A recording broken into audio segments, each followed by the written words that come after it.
দারুণ লাগছে দেখতে, মনে হচ্ছে এক্ষুনি গিয়ে পেড়ে নিয়ে আসে। খুবই পাশে, একদম আমার বাড়ির পাশের বাড়িতেই আমটা হয়েছে, কিন্তু পাড়ার উপায় নেই।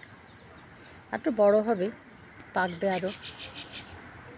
একদম ছোট্ট যখন থেকে ফুল থেকে বেরোলো আমটা, ছোট্ট ছোট্ট কুশির মতন, তখন থেকে দেখতে শুরু করলাম। কি সুন্দর, আস্তে আস্তে প্রতিদিনই দেখছি যেন একটু একটু করে বাড়ছে। এখনও আরও বাড়বে, আরও সুন্দর হবে, তবে তো ভালো লাগবে।